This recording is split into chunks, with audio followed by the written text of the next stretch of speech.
secret ruined your friendship? I was 15 when my crush Lucia pulled me aside after chemistry class. We've been close since 6th grades. I need you to promise me something, she whispered, her pretty eyes not meeting mine. For a moment, I thought she was going to ask me to the dance. I've been working up the courage for weeks, but something in her voice made my chest tighten. Anything, I said. That's when she told me about Friday, how she'd been planning it for months. The teachers who ignored her cries for help. Her parents who only cared about her grades. She'd taken her mom's gun from the locked drawer. The next day, she was going to publicly end her life. She'd planned it all out. A live stream during 3rd period, when Ms. Lillian would be teaching, when Mr. Cole would be in the faculty lounge, when everyone who'd failed her would be watching. She'd make sure they'd see, make sure they'd carry it forever. But not you, she said, squeezing my hand. Don't watch. You're the only one who ever really saw me. I stood there frozen, feeling her fingers intertwined with mine. Something I'd dreamed about for months, but not like this. Never like this. Lucia, you can't, I whispered. It's the only way they'll learn, she said. The only way things will change. That night I didn't sleep. I stared at her Instagram, scrolling through photos where her smile never quite reached her eyes. Had I missed it? The way she'd stopped eating lunch, how she wore long sleeves even when it was warm, the poems she'd started posting, beautiful but dark, so dark. I thought about Ms. Lillian, who was tough but had 3 kids at home, Mr. Cole, who was new and trying his best, the other students who'd see it happen live, the trauma that would ripple through our school like a stone dropped in still water. But Lucia trusted me. She'd held my hand. She'd chosen me to confide in. Wasn't that worth something? By the time 3 a.m. hit, I was typing and deleting texts to her. What if I was overreacting? What if she hated me forever? What if I lost the only girl who'd ever made me feel like I mattered? Then I imagined the alternative. Her empty desk in chemistry. Her parents at a funeral instead of graduation. A live stream that could never be unseen. All because I stayed silent. At 5 a.m., I called the sewer slide prevention hotline. They connected me to the police. My voice cracked as I explained everything. The officer's tone grew urgent, asking for details I wished I didn't have. Lucia's full name, her address, the exact time she'd mentioned. You're saving her life, the officer said. It felt like I was ending it. They got to Lucia at 7:30 a.m., just as she was setting up her phone in her bedroom. The pills were already laid out. The note was already written. The local news called it a mental health crisis intervention. They interviewed our principal, who promised better resources, more counselors, real change. They never used our names, but Lucia knew. She didn't come back to school for 2 months. When she did, she wouldn't look at me, wouldn't answer my texts. Her new friends formed a protective wall around her in the hallways. I heard whispers that I'd betrayed her, that I'd violated her trust, that I only did it because I couldn't handle rejection. The school did change. They hired 2 new counselors, started a peer support program, trained teachers on warning signs. Everyone said I'd done the right thing, but I felt like I'd lost everything. 3 years later, on graduation day, I found a note in my locker. I instantly recognized Lucia's handwriting. What I read made my heart drop. The note was short, but each word felt like a knife twisting in my gut. You took my choice away. You made me live when I wanted to die. Now I'm going to take everything from you, piece by piece, until you understand what it feels like to lose control of your own life. This isn't over. L. My hands shook as I stuffed the note into my pocket. The graduation ceremony was starting in 20 minutes. My parents were already in the auditorium, saving seats. My cap and gown hung in my locker, waiting. But all I could think about was Lucia, somewhere in this building, planning something. I rushed through the hallways, checking every classroom, every bathroom. Nothing. The school felt eerily empty, with most people already gathering in the auditorium. My footsteps echoed off the walls as I searched, my heart pounding harder with each empty room. Then I saw her. She stood at the end of the main hallway, wearing her graduation gown, her back to me. When she turned around, her face showed no emotion, just cold calculation. She held up her phone and pressed record. I froze. She walked toward me slowly, deliberately, keeping the camera trained on my face. When she was close enough that I could smell her perfume, the same vanilla scent from 3 years ago, she spoke in a voice loud enough for the recording. Why are you following me? I already told you to leave me alone. I opened my mouth to respond, but she stepped closer, lowering her voice to a whisper only I could hear. One word and I'll scream. Who do you think they'll believe? The girl who almost unalived herself because of bullying, or the boy who betrayed her trust? She stepped back, raising her voice again for the camera. Please, just go away. I don't want any trouble. Then she turned and walked away, leaving me standing there, paralyzed. I understood now. This was her game. She was building a narrative, creating evidence. But evidence of what? I made it to graduation, but I couldn't focus. Every time I scanned the crowd, I found Lucia's eyes on me. She sat 3 rows ahead with her family, the picture of a recovering survivor. When they called her name, she got a standing ovation. The girl who'd overcome so much. The success story. When they called mine, the applause was polite but subdued. I saw the looks. Some people still remembered the rumors from 3 years ago. The boy who'd called the police on a vulnerable girl. The betrayer. After the ceremony, my parents wanted to take pictures. As we posed by the school sign, I noticed Lucia in the background of every shot, always watching, always recording with her phone. My mom noticed my distraction. Everything okay, honey? I forced a smile and nodded. What could I say? That the girl whose life I'd saved was now stalking me? That she'd threatened me? They'd think I was paranoid, or worse, that I was the one harassing her. The next few days passed in a blur of graduation parties and college preparation. I tried to push Lucia from my mind, telling myself it was just an empty threat. Maybe she just needed to vent her anger. Maybe it would pass. Then the posts started appearing. First, it was subtle. A photo on Instagram from someone's graduation party. In the background, barely visible, was me looking in Lucia's direction. The caption read, "Great party," though some people clearly can't take a hint. Then a video surfaced on TikTok. Security footage from the school hallway, showing me following Lucia. The video was edited, cutting out the part where she'd waited for me, showing only me walking behind her. The comments were brutal. Creepy behavior. This is why she tried to,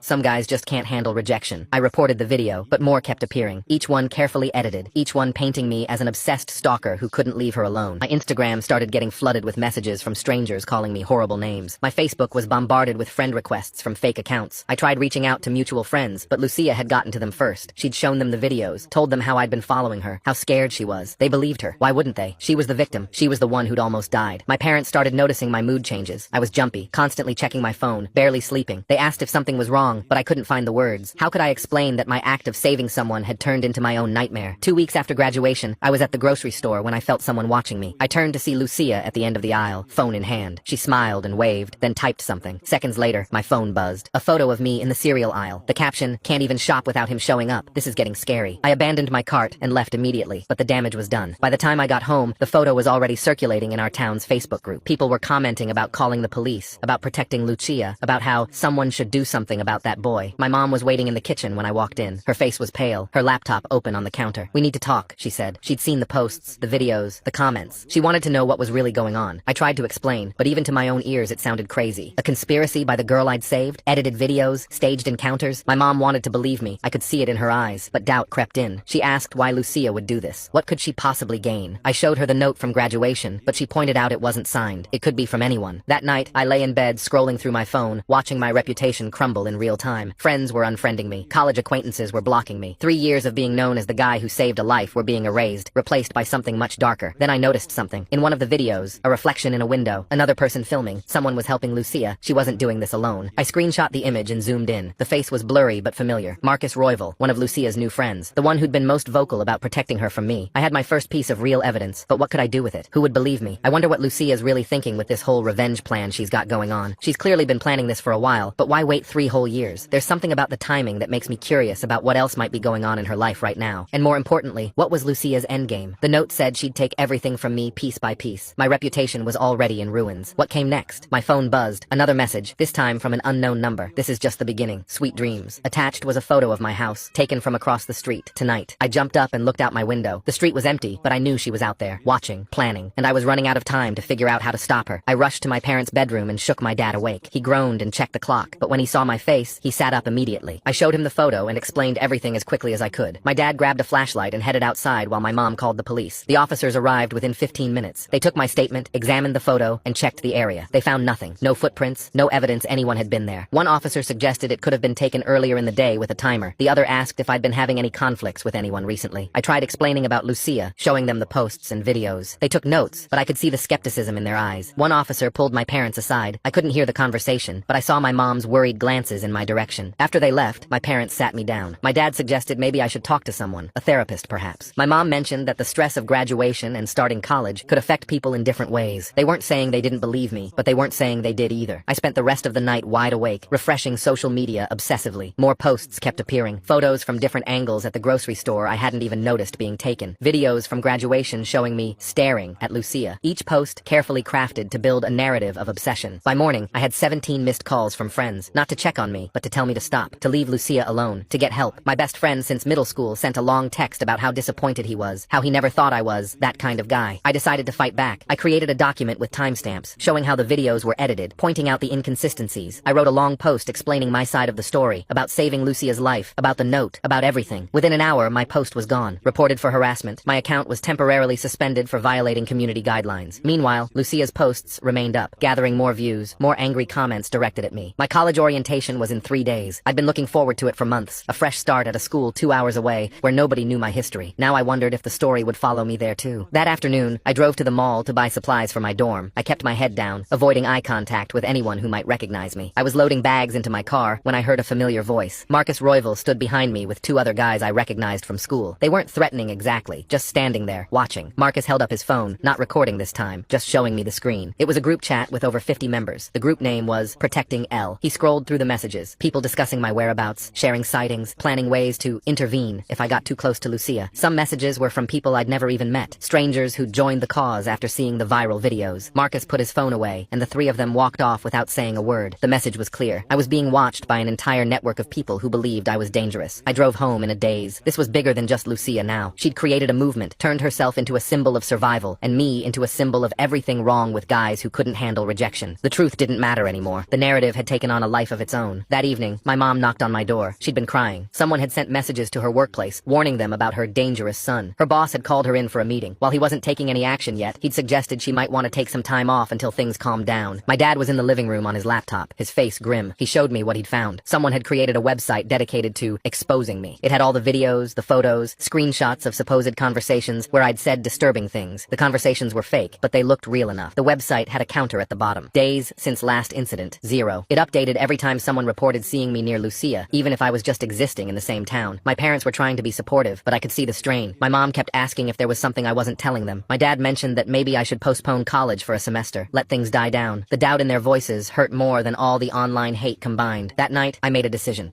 I needed evidence. Real evidence that Lucia was orchestrating this. I started with Marcus Royval. I found his social media profiles, looked through his history. 3 months ago, right around when Lucia returned to school, his posts changed. Suddenly, he was all about mental health awareness, sewer slide prevention, protecting survivors. And in every post about Lucia, there was something subtle, a phrase, a hashtag, something that felt coordinated. I dug deeper, found connections between Marcus and the other people most active in posting about me. They all seemed to have become friends with Lucia around the same time. They all used similar language in their posts. It was organized, planned. Then I found something interesting. A photo from a party 2 weeks before graduation. In the background, barely visible, was Lucia's laptop. The screen showed a document titled Project Restoration. I zoomed in as much as I could. I could make out what looked like phases, timelines, goals. It wasn't much, but it was something. I saved everything, creating my own folder of evidence. But I knew I needed more. I needed someone on the inside, someone who could confirm what Lucia was planning. I thought of Sarah, a girl from our chemistry class who'd been friends with Lucia before everything happened. She'd been one of the few people who hadn't immediately taken sides after the intervention. Maybe she'd listen. I found Sarah working at the bookstore downtown. She saw me coming and her face went tight, but she didn't run or call for help. I approached carefully, keeping my hands visible, maintaining distance. I asked if we could talk. She hesitated, glanced around the empty store, then nodded toward the back corner. We sat at a small reading table, her body tense, ready to bolt. I explained everything as calmly as I could. The note, the videos, the coordination. Sarah listened without interrupting. When I finished, she was quiet for a long moment. Then she told me something that made my blood run cold. Lucia had approached her months ago, wanting her to join what she called her recovery project. She'd explained it as a way to take back control, to show that survivors could be empowered. But the details had made Sarah uncomfortable. The talk of justice, of making sure people understood consequences, of teaching lessons. Sarah had declined to join, and Lucia had cut her off completely. Now Sarah was seeing the results play out online, and she was scared. Not of me, but of what Lucia was capable of. She agreed to help, but carefully. She still had access to some group chats, could see some of the planning. She warned me that Lucia was smart, careful. Everything was designed to look organic, spontaneous. The people helping her genuinely believed they were protecting a victim. Over the next few days, Sarah fed me information. Lucia had phases planned out. First was isolation, cutting me off from support systems. Second was escalation, making me seem increasingly dangerous. The third phase was something called resolution, but Sarah couldn't find details about what that meant. I was living in a constant state of anxiety. Every time I left the house, I was photographed. Every move I made was documented and twisted. My parents were getting pressure from all sides. Old friends were cutting contact. The college I was supposed to attend had called about concerns they'd received. Then Lucia made a mistake. She got overconfident. I was at the gas station when she appeared, like always, with her phone out. But this time, she spoke to me directly, quietly, while pretending to text. She told me I could make it all stop. All I had to do was publicly admit that I'd saved her life for selfish reasons, that I'd been obsessed with her, that I'd violated her autonomy. She had a statement prepared. If I posted it, recorded a video saying it, she'd call off her campaign. I asked why she was doing this. Her face hardened. She said I'd stolen her choice, her moment of control. I'd made her into a victim, a statistic, someone to be saved. She'd spent 3 years being treated like broken glass, and it was my fault. Now she was taking back control by showing everyone what I really was. I recorded our conversation on my phone in my pocket. The quality was poor, but you could hear her voice, her words. Finally, I had something concrete, but when I tried to use it, I hit another wall. The audio was too muffled, too easy to claim as fake. Lucia quickly spun it as me trying to create false evidence, proof of how desperate and dangerous I was becoming. The harassment intensified. My parents reached a breaking point. My mom was put on administrative leave from work. Marcus showing up with his phone like some kind of social media bounty hunter is peak modern drama. Forget pitchforks and torches. Now we get group chats and location tracking to run people out of town. My dad's clients were calling, concerned about his family situation. They sat me down and suggested maybe I should stay with my aunt in another state for a while, just until things calmed down. I realized this was exactly what Lucia wanted, to drive me away, to make me run. But I was running out of options, and my family was suffering. I agreed to think about it. That night, Sarah sent me an urgent message. She'd found something about Phase 3, about resolution. It was planned for next week, right before I was supposed to leave for college. She didn't have all the details, but it involved a final confrontation, something that would cement the narrative forever. I stayed up all night thinking. Lucia had built a perfect trap. If I fought back, I looked guilty. guilty. If I ran, I looked guilty. If I did nothing, the harassment would continue until something broke. My family was cracking under the pressure. My future was evaporating. But then I remembered something. The school's security cameras. The ones that had captured the edited footage of me following Lucia. The full, unedited versions would show the truth. They'd show her waiting for me, orchestrating the encounter. The problem was getting access. The school was closed for summer, and I definitely couldn't just walk in and ask. But I knew someone who might help. Mr. Cole, the teacher Lucia had planned to traumatize with her live stream. He was still at the school, teaching summer classes. I reached out through email, carefully explaining the situation. I didn't expect a response, but the next morning, he replied. He wanted to meet. We met at a coffee shop the next town over. Mr. Cole looked tired, older than I remembered. He told me he'd been watching what was happening online, and something felt wrong to him. He'd taught both Lucia and me. He knew our characters. He couldn't give me the footage directly, but he could file a request for it as part of a broader review of school safety protocols. It would take time, but it was something. As we talked, he mentioned something that caught my attention. After Lucia had returned to school, she'd written an essay for his class about reclaiming power after trauma. He'd been impressed by her writing, but disturbed by some of the content. The essay had talked about justice, about balance, about making sure those who hurt you understood pain. He'd kept a copy, as he did with all concerning student work. He couldn't share it with me directly, but he suggested that if authorities ever got involved, it might be relevant. I left the meeting with the first real hope I'd felt in weeks, but I also knew I was running out of time. Sarah's warnings about Phase 3 loomed. Lucia was planning something big, something final. The next few days were a whirlwind of preparation. I documented everything I could. Sarah carefully gathered more information. My parents, despite their doubts, started to see the patterns I'd been pointing out. The coordination was too perfect, the escalation too calculated. Then Sarah got the details about Phase 3. Lucia was planning to stage a final confrontation, one where I would appear to attack her. She had people ready to witness it, to film it. She'd studied my patterns, knew where I'd be. It would be the final proof of how dangerous I was, justification for whatever came next. But knowing her plan gave me an advantage. For the first time since this started, I could prepare. I could choose not to be where she expected. I could have my own witnesses. I could finally turn her trap against her. The day arrived faster than expected. I was supposed to be at the bank that morning, something Lucia had learned through her network. Instead, I sent my dad in my place while I stayed home. Sure enough, he reported seeing Lucia there with several people, all positioned strategically, all with phones ready. When I didn't show, I could imagine her frustration, her carefully laid plan disrupted. But I knew she wouldn't give up. She'd adapt, find another opportunity. That afternoon, she did something desperate. She came to my house. I was in my room when I heard the doorbell. My mom answered, and I heard Lucia's voice, sweet and concerned, asking if I was home. She was worried about me, she said. She'd heard I was struggling and wanted to help, to clear the air. My mom, still hoping for a resolution, invited her in. I heard them in the living room. Lucia spinning a story about misunderstandings, about wanting to move forward. My mom called for me to come down. I knew this was it, another trap. But I also knew I couldn't hide forever. I grabbed my phone, started recording, and went downstairs. Lucia sat on our couch, looking small and vulnerable, the perfect victim. When she saw me, her eyes widened with what looked like fear, but I caught the slight smirk before she hit it. She started talking about forgiveness, about moving past everything. She stood up, moved closer to me. I stayed perfectly still, keeping my distance, making sure my phone captured everything. Then she made her move. She suddenly gasped, stepped back, and knocked over a lamp. It shattered on the floor as she screamed that I'd tried to grab her. But my mom had seen everything. I hadn't moved. I'd stayed exactly where I was. For the first time, Lucia's mask slipped. She looked between us, realizing her mistake. My mom had witnessed the truth. The performance hadn't worked. Lucia tried to recover, claiming she'd been startled, that she was jumpy around me, but the damage was done. My mom asked her to leave. As Lucia gathered her things, she looked at me with pure hatred. At the door, she leaned close and whispered that this wasn't over. She'd make sure everyone knew what kind of person I was, but her threat felt hollow now. She'd overplayed her hand. After she left, my mom sat in shocked silence. She'd seen it with her own eyes, the manipulation, the performance. For the first time since this all started, she fully believed me. We called my dad home from work. Together, we reviewed everything I'd documented. The patterns were clear now. The coordination, the escalation, the calculated nature of it all. My parents were angry, not at me, but at themselves for doubting, at Lucia for what she'd put our family through. But we still needed more. Lucia's network was still active, still spreading the narrative. One failed attempt wouldn't stop her. We needed something definitive. That's when Mr. Cole called. He'd managed to get the security footage through proper channels. He couldn't share it with me directly, but he'd reviewed it as part of the safety protocol assessment. What he'd seen had concerned him enough that he'd felt obligated to report it to the school administration and recommend they involve law enforcement. The footage clearly showed Lucia waiting for me, positioning herself, preparing her phone. It showed her approaching me, not the other way around. It contradicted every claim she'd made about that encounter. Things moved quickly after that. The school administration, worried about liability, launched their own investigation. They found more footage, more evidence of coordination. Some of of Lucia's helpers, when questioned officially, admitted to being asked to film certain encounters, to post certain things. The House of Cards was starting to collapse. Sarah risked everything to provide one final piece of evidence. Screenshots from the planning chat, where Lucia had explicitly outlined her goals, her phases, her intention to destroy my life as payback for saving hers. The messages were damning, showing clear intent and malice. But even as the truth started to emerge, I felt no satisfaction. Lucia was clearly struggling with mental health issues, trauma from her sewers lied attempt and the aftermath. She'd channeled her pain into revenge, but it came from a place of genuine hurt. The online narrative began to shift. People who'd been so quick to condemn me were now unsure. Some apologized. Others simply disappeared, deleting their posts and comments. The website about me went offline. My parents' workplaces backed off. Friends began reaching out, tentatively, apologetically. The college called to say they were no longer concerned about the allegations. But the damage was done. My reputation was in tatters. My family had suffered. My trust in people was shattered. And Lucia, despite everything coming to light, still had supporters who believed I'd somehow manipulated the evidence. I thought about the girl I'd tried to save 3 years ago, the one with pretty eyes who'd held my hand. I'd wanted so badly to help her, to be her hero. Instead, I'd become her villain, the face of everyone who'd taken away her agency. As I prepared to leave for college, trying to salvage what was left of my future, I received one last message from an unknown number. This time, it wasn't a threat. It was an apology, sort of. The message explained that Lucia had been hospitalized, getting help she needed. It said she understood now that what she'd done was wrong, but that she still couldn't forgive me for saving her that day. She'd needed to feel in control of something, and destroying me had given her that feeling, however briefly. I deleted the message without responding. There was nothing left to say. My parents drove me to college on a gray August morning. We didn't talk much on the drive. We were all exhausted, worn down by months of harassment and fear, but we were together. We'd survived. As we unloaded my things at the dorm, I noticed other families doing the same. Normal families with normal problems. Kids excited about their futures, parents proud and worried in equal measure. I envied them their simplicity. My roommate seemed nice enough. He didn't recognize my name, didn't know my story. It was a fresh start, or as fresh as it could be with the internet existing. I knew the story would follow me eventually. Someone would make the connection, spread the word, but for now, I could pretend to be just another freshman. Security footage that perfectly shows everything. How convenient that Mr. Cole just happens to get access right when it's needed most. The timing of Lucia's desperate house visit feels oddly calculated too. She's been so careful until now. Why suddenly get sloppy in front of witnesses? That night, alone in my dorm room, I thought about choices. The choice I'd made to save Lucia. The choice she'd made to destroy me. The choices we'd both have to live with forever. I'd saved her life, but I'd also taken something from her. She'd tried to take everything from me in return. Neither of us had won. We'd both lost something in the exchange. My phone buzzed with a text from my mom, checking in, then one from Sarah, wishing me luck. Even Mr. Cole sent a brief email hoping I was settling in well. These people had stood by me when everything seemed lost. That had to count for something. I looked around my small dorm room, at the blank walls waiting to be filled with new memories, new experiences. This wasn't the college experience I'd imagined, but it was mine. The next morning, I woke up to my roommate's alarm. He groaned, threw a pillow at it, and asked if I wanted to grab breakfast. I said yes. It was a small thing, a normal thing, but after months of anything but normal, it felt like a victory. Classes started. I threw myself into them, grateful for the distraction. Psychology, ironically, became my favorite. Understanding why people do what they do, how trauma shapes behavior, how pain can twist into something destructive. Weeks passed. The story didn't follow me as quickly as I'd feared. When it finally did surface, my hallmates' reactions surprised me. Some were curious, some sympathetic. A few avoided me, but most seemed to understand that there were two sides to every story. I even made friends, real ones, who knew my history and chose to know me anyway. We didn't talk about it much, but when we did, they listened without judgment. One night, studying in the library, I saw a news article about Lucia. She was speaking at a mental health awareness event, sharing her story of survival. The article mentioned the boy who'd called for help, saving her life. It didn't name me, and the tone was neutral, factual. She was healing in her own way, finding her own path forward. I closed the article and went back to my studies. We were both moving on, separately, carrying our scars and our stories. The girl with pretty eyes who'd wanted to die, the boy who'd saved her and paid the price, two kids who'd made choices that changed everything. My phone buzzed, a text from a study group, asking if I was coming. I packed up my things and headed out into the night, toward voices and laughter, and the possibility of normal college drama that had nothing to do with the past. The truth was, I'd do it again. Even knowing the cost, I'd still make that call, because Lucia was alive. Troubled, angry, but alive. She had the chance to heal, to grow, to become whoever she was meant to be. That had to be worth something. As I walked across campus, I thought about second chances, how Lucia had gotten hers, even if she hadn't wanted it. How I was getting mine now, building a life beyond what had happened. We'd probably never speak again. The damage was too deep, the hurt too raw, but somewhere out there, she was living the life I'd helped give back to her. And here here I was, living mine. It wasn't the ending either of us had planned, but it was an ending we could both live with. The first sign that my fresh start wasn't as fresh as I'd hoped came during my second month at college. I was walking back from my psychology lecture when I noticed a familiar figure across the quad. My stomach dropped. Marcus Royval stood near the student union, talking to someone from my dorm. I ducked into the library, my heart racing. Marcus being here couldn't be a coincidence. The college was 2 hours from home, and he'd never mentioned plans to visit. I watched through the window as he showed something on his phone to the student, who nodded and pointed toward my dorm building. That evening, I found my roommate acting strange. He kept glancing at me while pretending to study, and his phone buzzed constantly with messages. When I asked if everything was okay, he mumbled something about being tired and left for the common room. Over the next few days, the atmosphere in my dorm shifted. Conversations stopped when I entered rooms. People who'd been friendly suddenly had somewhere else to be. The study group stopped inviting me. My new friends became mysteriously busy. I recognized the pattern immediately. The isolation phase, just like before. But how? Lucia was supposed to be getting help, focusing on her own recovery, unless she wasn't. Sarah texted me late one night with a warning. She'd seen activity in some of the old group chats. Lucia had been discharged from the hospital weeks ago. She'd convinced her doctors she was better, that she understood her mistakes. But Sarah had heard through mutual friends that Lucia had been planning something new, something she called her final project. I started documenting everything again. The strange looks, the whispered conversations, the way people suddenly had their phones out when I walked by. But this time, I wasn't going to wait for things to escalate. I needed to get ahead of whatever Lucia was planning. My psychology professor had assigned us to write about trauma responses and recovery. As I researched, I found myself understanding Lucia's behavior more clearly. The need for control, the inability to let go, the way trauma could manifest as aggression toward those perceived as taking away agency. It didn't excuse what she was doing, but it helped me see the pattern. Then I found the Instagram account. Truth About Predators had started posting 3 weeks ago, right when Lucia was discharged. The posts were careful, no names mentioned, but the details were unmistakable. Stories about a male student who had a history of stalking vulnerable women, security footage that looked suspiciously like my dorm building, photos taken from angles that suggested someone had been following me. The account grew quickly. My college had a strong culture around protecting survivors, and the posts were crafted to tap into that. Soon, I started seeing people I didn't recognize watching me in the dining hall, following me between classes. I tried reporting the account, but it kept popping up under new names, each time more sophisticated, more believable. Lucia had learned from her mistakes. This time, she wasn't directly connected to anything. She was letting others do the work, creating a movement that seemed organic. My grades started slipping. How could I focus on calculus when I knew people were photographing me in class? How could I write essays when my laptop might be compromised? The paranoia was suffocating, which was exactly what she wanted. One night, my roommate finally broke. He showed me the messages he'd been getting. Anonymous accounts warning him about living with a dangerous person, links to articles about campus safety, stories that sounded just real enough to plant doubt. He said he'd requested a room change for his own safety. I spent that night in the library, afraid to go back to my dorm. That's when I met Theo. He was a junior, working the late shift at the help desk. He noticed I'd been there every night that week and asked if I was okay. Something about his genuine concern broke through my walls. I found myself telling him everything, not the whole story, but enough. About someone from my past trying to destroy my reputation, about feeling trapped and alone. Theo listened without judgment. Then he told me about his freshman year, when his ex had started a smear campaign against him after their breakup. How he'd learned to document everything, to build a support network, to refuse to let someone else's pain destroy his future. He introduced me to others who'd faced similar situations. Not a formal support group, just students who understood what it was like to be targeted. They taught me practical things, how to check for hidden cameras, how to secure my social media, how to recognize manipulation tactics. But Lucia was escalating faster than I could adapt. The Instagram accounts became more specific, more damaging. They started including details that only someone from our high school would know, twisted just enough to sound sinister. My name was never mentioned, but anyone who knew me could connect the dots. The campus security called me in for a meeting. They'd received multiple reports about my behavior, nothing specific enough to take action on, but enough to create a file. They suggested I might benefit from counseling, gave me pamphlets about appropriate behavior. The security officer's expression made it clear he thought where there was smoke, there was fire. I was losing again. But this time, I had people who believed me. Theo and his friends helped me create my own documentation. We tracked the IP addresses of the anonymous accounts, found patterns in the posting times, identified stock photos being used to create fake victims. Then Sarah sent another urgent message. She'd overheard something terrifying. Lucia was coming to campus, not just visiting, but moving here. She'd convinced her parents that being near me would help her healing process, that facing her trauma was necessary for recovery. They'd helped her get an apartment off campus. The next phase was beginning, and I knew it would be worse than before. On campus, she'd have access to everything. My schedule, my habits, my safe spaces. She could orchestrate encounters that would look random, but weren't. She could build her narrative in real time. I considered leaving. anything, transferring schools, starting over somewhere else, but running would confirm every lie she'd spread, and there was no guarantee she wouldn't follow me again. This had to end here. Theo helped me prepare. We mapped out campus, identifying cameras and blind spots. We created a buddy system, ensuring I was never alone in vulnerable situations. We even reached out to Mr. Cole, who provided a written statement about what he'd witnessed, though we knew it wouldn't carry much weight here. Marcus playing detective with his phone while pretending to be casual visitor is peak. I'm definitely not here to cause drama energy. Buddy, everyone knows you don't travel 2 hours just to admire campus architecture. The day Lucia arrived on campus, I felt it immediately. The atmosphere shifted. People who'd started to doubt the rumors suddenly had new conviction. Fresh stories circulated. New witnesses came forward with concerns. I saw her for the first time outside the psychology building. She looked different, healthier, more confident. She was talking to a group of students, gesturing animatedly. When she noticed me, she didn't react, just continued her conversation as if I didn't exist. But I knew this was calculated. She was establishing herself as a presence on campus, building relationships, creating her network. Every interaction was a move in her game. The encounters started small. She'd appear in the coffee shop right after I arrived, forcing me to decide whether to stay or leave. She'd sit in the back of the lecture hall for my psychology class, even though she wasn't enrolled. She was everywhere and nowhere, visible but untouchable. My new friends started getting targeted. Theo received anonymous threats. Others found their social media hacked, embarrassing photos posted. The message was clear. Supporting me came with a cost. Some distanced themselves. I couldn't blame them, but others, like Theo, doubled down. He said he'd faced bullies before and wasn't about to let another one win. The breakthrough came from an unexpected source. My psychology professor pulled me aside after class. She'd noticed Lucia attending lectures without being enrolled. She'd also received several anonymous emails about me that felt orchestrated. As someone who studied human behavior, she recognized manipulation when she saw it. She couldn't intervene directly, but she suggested I look into the college's policies on harassment and stalking. Not to file a report, since that would likely backfire, but to understand my rights and options. She also mentioned that the college took unauthorized access to classes seriously. That gave me an idea. Instead of defending against Lucia's attacks, I could document her actual violations, attending classes she wasn't enrolled in, accessing buildings with someone else's ID, creating a hostile environment for enrolled students. Theo and I spent weeks carefully documenting everything. We didn't focus on the anonymous accounts or the rumors. Instead, we tracked Lucia's physical presence, when she attended my classes, when she appeared in my dorm building without authorization, when she photographed me without consent. The evidence pile grew. Security footage of her tailgating into restricted buildings, sign-in logs showing she'd lied about her reasons for being on campus, photos of her taking pictures of me during lectures. But I knew documentation alone wouldn't stop her. She needed to overplay her hand again, like she had at my house. I needed to create a situation where her mask would slip in front of witnesses. The opportunity came during a campus safety workshop. The topic was bystander intervention, and I knew Lucia wouldn't miss the chance to attend. Sure enough, she was there, sitting with a group of students she'd befriended. During the discussion portion, the facilitator asked about personal experiences with feeling unsafe on campus. I raised my hand. Calmly, without naming names, I described being followed between classes, photographed without consent, and having someone attend my lectures without being enrolled. I watched Lucia's face tighten. This wasn't part of her script. When the facilitator asked follow-up questions, I provided specific details. The dates, the times, the locations. Other students started nodding, recognizing the behaviors. Lucia couldn't help herself. She interrupted, saying that sometimes people misinterpret innocent actions as threatening, that maybe the person I was describing had their own reasons for being in those places. Her voice was controlled, but I could see the anger underneath. The facilitator, trained in recognizing manipulation, picked up on the dynamic immediately. She redirected the conversation, but I saw her make a note. After the workshop, she asked to speak with both Lucia and me separately. I went first, providing my documentation. The facilitator's expression grew more concerned as she reviewed it. This wasn't about rumors or social media anymore. This was about concrete policy violations. When Lucia emerged from her meeting, her face was flushed. She'd been informed that attending classes without enrollment was grounds for removal from campus, that photographing students without consent violated privacy policies, that she needed to provide legitimate reasons for her presence in campus buildings. But Lucia wasn't done. That night, the anonymous accounts exploded with new content. Fake screenshots of messages I'd supposedly sent, doctored photos suggesting inappropriate behavior, a coordinated campaign to destroy me before the administration could act. My phone rang at 2 a.m. It was Theo, panicked. Someone had called the police, reporting that I was planning something dangerous. Multiple anonymous tips had come in. The police were looking for me. I stayed calm, called campus security myself, and explained the situation. I was in my dorm room, exactly where I was supposed to be. When the officers arrived, I cooperated fully. They quickly realized the reports were false, but the damage was done. Another file, another record of police involvement. The next morning, I made a decision. I was done playing defense. sense. I walked into the administration building and filed a formal complaint. Not about the rumors or the social media campaign, but about the documented policy violations, the unauthorized class attendance, the illegal photography, the false police reports. I named Lucia directly, provided all my evidence, the security footage, the witness statements, the pattern of behavior. I also included Mr. Cole's statement and the documentation from high school, establishing a pattern of harassment. The administration had to act. This wasn't about he said, she said anymore. This was about clear violations with evidence. They launched an investigation. Lucia tried to spin it as retaliation, but the evidence was too strong. The security footage didn't lie. The false police reports could be traced. Her own friends, when questioned officially, admitted she'd asked them to watch me, to report my movements. The investigation took 2 weeks. During that time, Lucia escalated desperately. She staged another confrontation, this time in the dining hall, trying to provoke a reaction, but I was ready. I kept my distance, stayed calm, let her performance play out in front of hundreds of witnesses. When she realized I wouldn't engage, she made her biggest mistake. She grabbed my arm as I tried to leave, screaming that I was running away again, that I couldn't face what I'd done. But this time, dozens of phones captured the truth. Me trying to leave peacefully, her physically preventing me, her aggression, not mine. Security intervened. The whole incident was recorded on multiple cameras. There was no way to edit or spin what had happened. Lucia had finally shown her true face in a way that couldn't be denied. The administration's decision came down a week later. Lucia was banned from campus. Her unauthorized presence would be considered trespassing. The false police reports had been referred to local authorities. Several students who'd helped spread false information received warnings. But even in defeat, Lucia tried one last manipulation. She posted a long message on social media about being silenced, about powerful institutions protecting predators. Some people believed her. They always would. But the majority saw through it now. The evidence was too overwhelming. I thought it was over. But a month later, I received a letter. Not from Lucia, but from her parents. They apologized for not seeing what their daughter was doing. They explained that she was getting real help now, intensive therapy with specialists who understood her condition. They thanked me for saving her life 3 years ago, even though she couldn't see it that way. They also included a letter from Lucia. I hesitated before opening it. Her handwriting was different, less controlled. She didn't apologize exactly, but she acknowledged what she'd done. She wrote about the therapy, about understanding her need for control, about learning to live with the choice I'd taken from her. She ended by saying she was transferring to a school across the country, that we'd never cross paths again. I didn't respond. There was nothing to say, but I kept the letter as a reminder that even our darkest choices can come from places of deep pain. The rest of my freshman year passed quietly. The rumors faded. New scandals replaced old ones. Some people still looked at me suspiciously, but most moved on. I rejoined study groups, made new friends, rebuilt what had been torn down. Theo became my closest friend. We'd been through something intense together, and that created a bond. He introduced me to his girlfriend, Margaret, who'd had her own experience with a stalker. The three of us formed our own support network. My grades recovered. My psychology professor became a mentor, helping me understand not just what had happened, but why. I wrote my final paper on trauma responses and the cycle of victim and aggressor. It was the best work I'd ever done. Sarah stayed in touch. She was proud of how I'd handled everything, how I'd found a way to fight back without becoming cruel myself. She was applying to law school, inspired by seeing how the system could work when properly engaged. Mr. Cole sent an email near the end of the year. He'd heard about what happened at college and wanted me to know he was proud of how I'd handled it. He reminded me that saving a life was never wrong, even when the person couldn't appreciate it. Summer arrived with its promise of a fresh start. I decided to stay on campus, taking classes and working in the library. Lucia's parents writing to thank him for saving their daughter's life while she was actively trying to destroy his seems oddly timed. The whole family dynamic here feels strange. Where were they during all this stalking and harassment that apparently required intensive therapy with specialists? I needed to reclaim this space as mine, to build new memories that weren't tainted by fear and paranoia. One evening, I was studying in my favorite spot when my phone buzzed. For a moment, my heart raced, expecting another anonymous threat. But it was just my mom, sending pictures from a family barbecue. Normal, everyday life continuing despite everything. I realized then that Lucia hadn't won. She'd tried to take everything from me piece by piece, but I'd rebuilt each time. My family still loved me. I had real friends who'd stood by me. I was still in college, still moving toward my future. The scars were there. I still checked over my shoulder more than I should. I still felt my pulse quicken when I saw someone who looked like her. But I was healing too, just like she was. As I packed up my books that night, I thought about the strange symmetry of it all. 3 years ago, I'd saved Lucia's life and changed both our futures. She'd spent years trying to destroy mine in return. But in the end, we were both still here, still fighting, still trying to find our way forward. The campus was quiet as I walked back to my dorm. Summer students moved in small groups, laughing about something on someone's phone. The normalcy of it felt like a gift. I was just another student walking home, anonymous in the best way. My phone buzzed again. This time it was Theo, asking if I wanted to grab pizza with him and Margaret. I smiled and texted back, yes, life Life was moving forward, one normal moment at a time. That's all I'd wanted from the beginning. Not to be a hero or a villain, just to be a regular college student worried about exams and weekend plans. Lucia had tried to take that from me, but she'd failed. I was still here, still myself, still choosing to see the good in people despite everything. As I entered my dorm, I made a decision. I would take the lessons from this experience, but I wouldn't let it define me. I'd saved a life once and paid a price for it, but I'd also learned to save my own life, to fight for my own future. Tomorrow would bring new challenges, but they'd be normal ones. Classes to attend, papers to write, friends to meet. The kind of problems I'd dreamed of having during those dark days when Lucia's campaign was at its worst. I climbed the stairs to my room, feeling lighter than I had in months. Whatever came next, I was ready for it. Not because I was strong or special, but because I'd learned that sometimes the best revenge is simply refusing to be destroyed. The door to my room closed behind me with a quiet click. Outside, life on campus continued. Inside,